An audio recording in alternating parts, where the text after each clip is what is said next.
you are currently a size 20, you are now putting a picture of someone who is a size 10 on your vision board.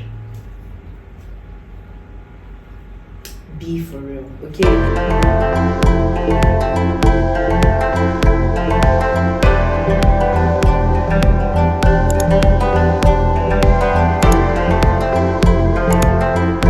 Hi, I'm Olushewa and I'm navigating life in my 20s and having fun while I'm at it. So if you're not too busy, join me. Today we're going to be talking about vision boards. I've seen quite a number of videos of people talking about their 2024 vision boards, the things that they were able to achieve and the things that they were not able to achieve. And then there's been a lot of talk about vision boards in general and how effective they are and all of those things. So we're going to talk about it. First things first, if you don't know what a vision board is, it's basically a visual representation of your goals, your objectives, basically the things that you want to do in a particular year. So the milestones that you want to reach, the things that you want to achieve, all of that good stuff, right? Now, how do you create a vision board?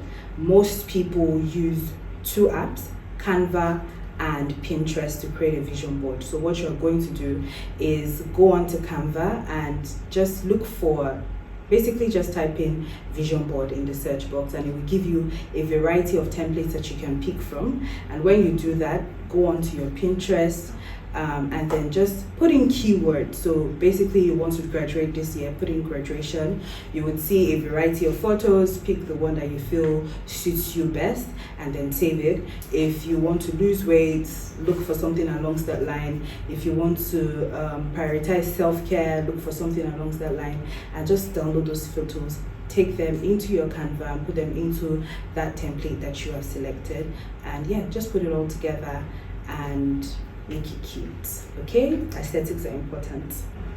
Now to the big question: do they actually work, or are people just boboing us? A lot of people have said that, you know, it's just a piece of paper, it has no real power, it has no real, impact on how your year turns out. And this may or may not be the truth. However, I think that your vision board is actually just a piece of paper. But there are ways by which you can make this piece of paper a big part of the things that impact your life in this year or the years to come. So I'm going to be giving tips that I think work, that I know work, and you can borrow them. You're welcome. So number one is be realistic. When you are putting things on your vision board, be realistic. Okay, I cannot overemphasize it. A lot of people really just be putting any and everything. You cannot copy somebody else's vision board. Your vision board has to be original. It has to be true to you. It has to be true to your journey, and it has to be as realistic as possible. Imagine putting a picture of a graduation on your vision board and you are not even in school yet. That is already a dead on arrival plan. So instead, you can put in maybe an acceptance letter or something of that sort, or the school that you want to go to, a nice picture of it, put it on your vision board. Okay, that is very realistic. Say for example, you want to lose weight, okay? You are currently a size 20, you are now putting a picture of someone who is a size 10 on your vision board. Be for real, okay? So be as realistic as possible. That's honestly going to be a major part of whether or not you achieve all those things on your vision board. Now, number two, break it down, okay? You want to make sure that you are breaking down those things. Your vision board is just going to be paper if you're not actually setting small goals on how to reach that big picture. Okay, so what you can do is break it down into small goals, so quarterly goals or monthly goals, whatever works for you. You can even do both, whatever works for you. I'm going to use an example again. So if, for example, you want to read 12 books in the year 2025, you need to break it down. Monthly, you know that you're reading at least one book. So write it as part of your monthly goals. What I have gone to do is to make a monthly planner for myself where I have put those smaller bits of my larger goals into that planner. And you can also do that for yourself. It's pretty simple as well. You could go to Canva, just search planner, find a template that works for you, and make it your own. Okay, so break it down. Another example would be certifications. So take, for example, you have a certain certification that you're trying to acquire.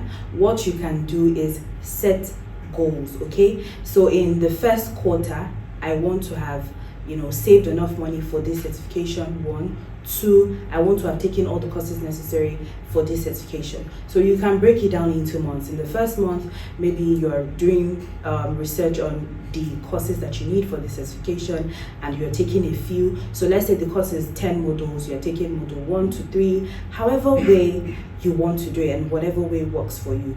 Just break it down. If the certification costs, say around $120, just know that in January you're going to save 40, in February you're going to save 40, in March you're going to save 40, and that's going to total $120 for your certification payment in Q1. The last example that I would give is weight loss. So you're looking to lose 20 kg through the entire year. You can break it down into quarters. 4 quarters in a year means that you're losing 5 kg every quarter, and that means you're losing just above 1 kg every month. So you want to work towards those smaller goals, because those are the things that will actually help the bigger picture.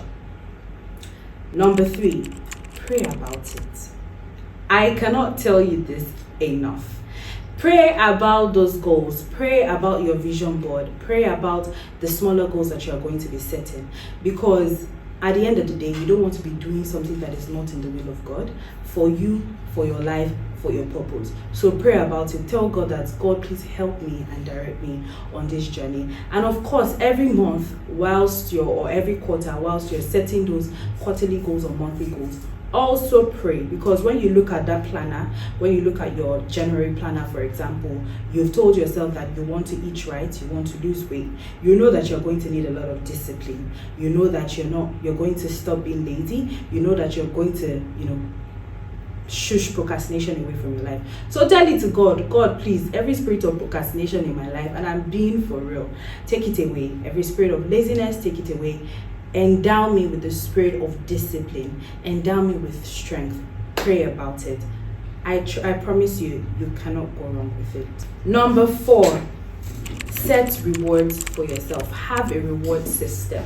Okay, so you're setting goals for Q1, you're setting goals for Q2, Q3, Q4. Maybe there's this nice Chanel bag, or there's this nice Louis Vuitton shoes that you want for yourself.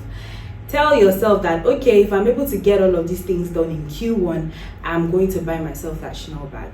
Okay, so first of all, you also have to set a pass mark for yourself, because sometimes you're not able to do every single thing on your plan, and that is okay. Remember that that's okay. Okay, so set a pass mark for yourself. Your pass mark could be 75%, could be 80%. Find a way to make sure that your goals that you're setting are measurable, because that's the only way you'll be able to, get an idea of what this pass mark is. Okay, so set your pass mark and just tell yourself, if I pass this month, I'm getting myself this. I'm, taking that staycation. I'm doing this. I'm doing that. So set a reward system. I promise you, you would love it. The next tip 5, is put it where you can see it. Okay, the mind of a man is very, very, very powerful. Okay, so put your vision board where you can see it. If you have a physical copy, so you've printed out your vision board, what you can do is actually put it somewhere in your room. If you have a room to yourself, you can put it in your room. If not, don't worry about it. You can use it as your screensaver, your wallpaper, your home screen, whatever it is. Just put it somewhere that you can see it time and time again, because that way it continues to register in your mind that these are the goals that you have set for yourself for this year. That brings me to my next tip number 6, which is don't get too familiar. Okay, so we are human beings, and of course you can get too used to something. So for example, you have put your vision board in your room, maybe by your bedpost. At the beginning, it will register. At the beginning, you would see it and be like, oh, okay, this is what I want to do.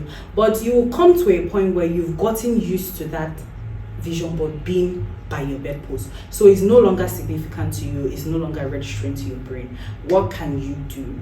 You can move it around. Okay, so over the course of the year, make sure that you're moving your vision board around. If it is by your bedpost, say in January, by February or by March, you can move it to the front of your mirror, you can move it to your wardrobe, just move it around. And so by the time you move it around and you see it again, it kind of re-registers, it kind of re-triggers your brain to see that, oh, these things are my goals. And if you are using your phone as well, you're using it as your wallpaper, you can just maybe change the theme or something, make it warmer, make it cooler, make it a certain theme, a certain vibe, whatever. Just make it look new so that your brain is re-registering it over the course of the year.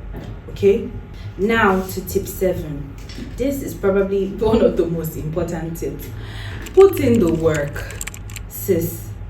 Bro, you cannot set your vision board and then go and sleep. It's not going to happen. Nothing is going to happen. You need to put in the work. Whatever it is that you need to accomplish all of those goals, put in the work. You want to get admission into school, put in the work. Research the schools, write whatever exams that you need to write. Do whatever it is that you need to do. Put your transcripts together, whatever it is, just put in the work. Okay, because that is the most important thing. Honestly, it's not even one of the most important, it's the most important part of this vision board journey. And this is one of the things, or this is the thing that would help you bring your vision board into manifestation. Okay, so the last tip, and it is also very important and should not be overlooked, is acceptance. Okay, so you have set your vision board, you have put it where you can see it, you've been as realistic as possible, you have changed it over the course of the year so that you're not too familiar, you have worked towards these goals, you've broken it down, you've done your best. Okay, you've done your best. Now at the end of the year, I want you to be accepting of the results. When you set vision boards, sometimes you might not accomplish every single thing, and that is okay. All right, it is okay. Sometimes you achieve all, sometimes you don't, and that is fine. So I need you to accept it. I need you to make peace with it. The ones that are no longer relevant, you can do away with them, and the ones that are still relevant, you can take it over into the next year. They know they catch late comma. Okay, so make sure that you accept it. Don't beat yourself up about it. You have done your best, you have prayed, you've handed it over to God, and you have done everything that you need to do. So yeah, just accept it. Keep it cute. All right. Yeah, and that brings us to the end of this video. If you've enjoyed this video, if you have things that you want to share as well, please leave a comment. Don't forget to like, don't forget to share with your friends, especially the people that you feel like are on their own vision board journey and would love to see this video. Also, please subscribe. Okay, thank you, and see you another time. Bye.